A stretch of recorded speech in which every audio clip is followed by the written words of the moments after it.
Alright, let's settle this once and for all. Superman vs. the Incredible Hulk.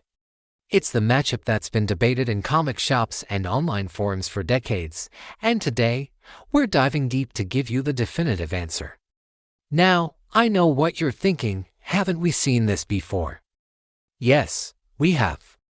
DC and Marvel even gave us an official crossover where Superman won, but let's be real, that was a popularity contest voted on by fans. We're not doing that. We're going by feats, by facts, and by the sheer, unadulterated power these two titans bring to the table. So let's start with the Man of Steel, Kal-El of Krypton, Superman. Under our yellow sun, his power set is just ridiculous. We're talking super strength, super speed, flight, heat vision, freeze breath, X-ray vision, the list goes on and on. He can move planets, fly faster than light, and hear a pin drop from across the globe. His strength is often described as limitless, but that's not entirely accurate. It's more like his potential is limitless, but his day-to-day strength has fluctuated over the years depending on the writer. Still, we're talking about a guy who can bench press the weight of the earth for days without breaking a sweat. He once lifted a book with infinite pages. Infinite. He's held a black hole in his hand. Let that sink in. His durability is just as insane. He's flown through the core of stars, tanked supernova-level explosions, and basically laughed off anything that wasn't kryptonite or magic. And his speed. It's his secret weapon.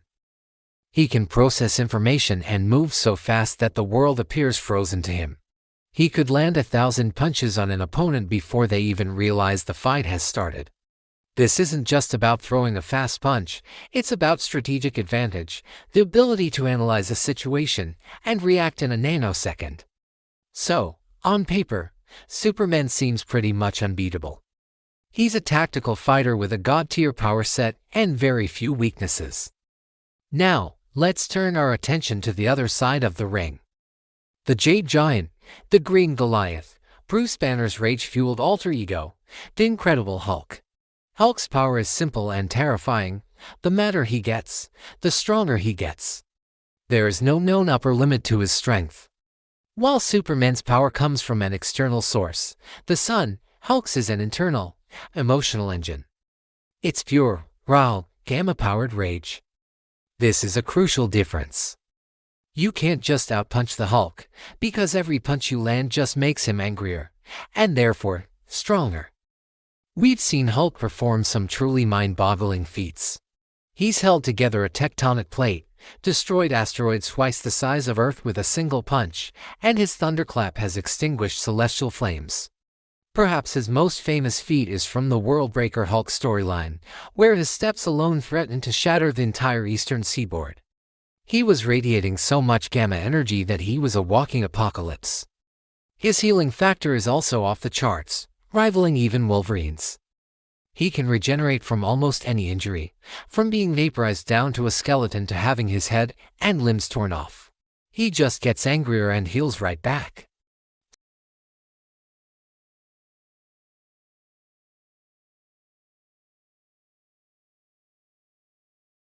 Superman starts with an incredibly high, almost incomprehensible level of power.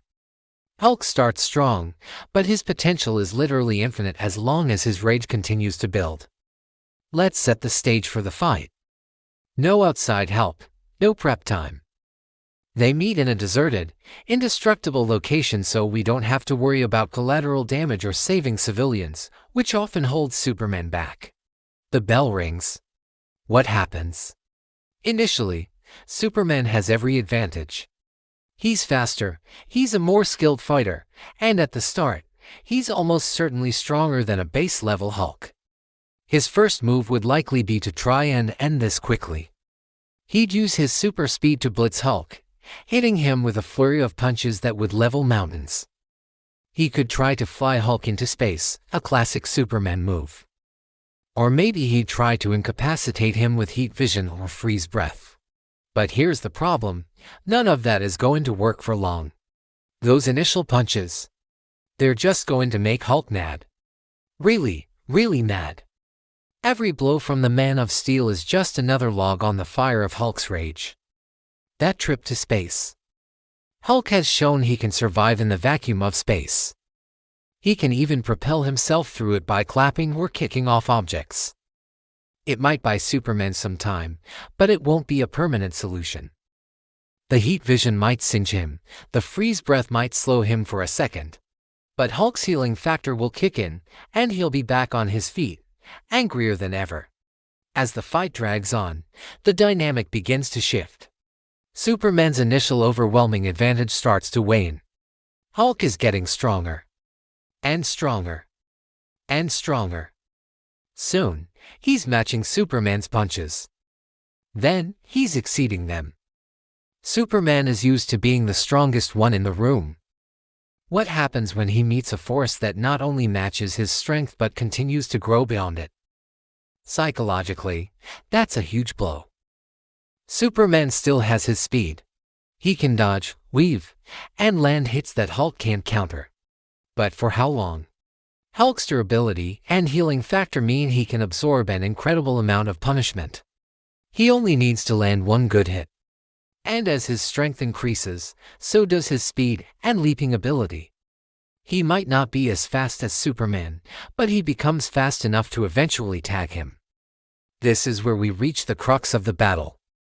It becomes a war of attrition. Can Superman find a way to put Hulk down for good before Hulk's strength becomes so overwhelming that even Superman can't withstand it? Superman's options become limited. Brute force is clearly not the answer. He needs a different strategy. Could he try to calm Hulk down, turning him back into Bruce Banner? It's a possibility, but highly unlikely in the middle of a titanic brawl.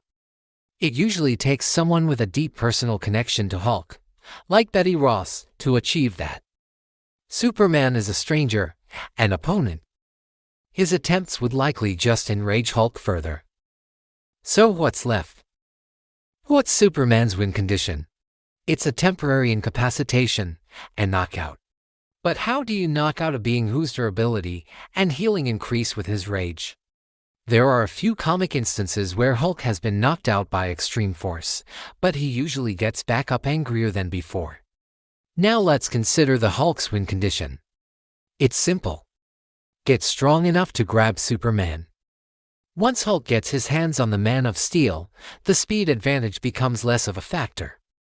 It becomes a pure contest of strength, and that's a contest that, over time, Superman is destined to lose. Hulk's strength has no ceiling. He can, theoretically, become strong enough to break anything, including the Man of Steel. We saw this in the Worldbreaker persona. At that level, Hulk isn't just a brute, he's a force of nature, a walking gamma bomb. A Superman-facing Worldbreaker Hulk is in for the fight of his life, a fight he probably can't win through physical confrontation. So, here's my conclusion. In a short fight, Superman wins. He can land a knockout blow before Hulk's rage really gets going. If the fight lasts, say, 5 minutes or less, my money is on Superman. He blitzes him, knocks him unconscious, and the fight is over.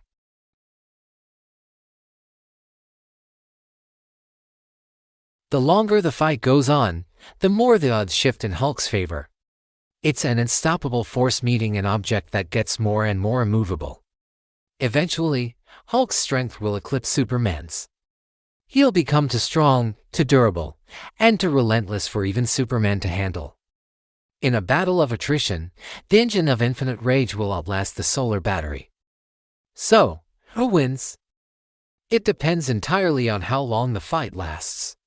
But in a true, no-holds-barred fight to the finish, where both are going all out, I have to give the edge to the Hulk. It's a bitter pill to swallow for Supes fans, I know, but you simply can't beat a power source that feeds on the very act of you fighting it.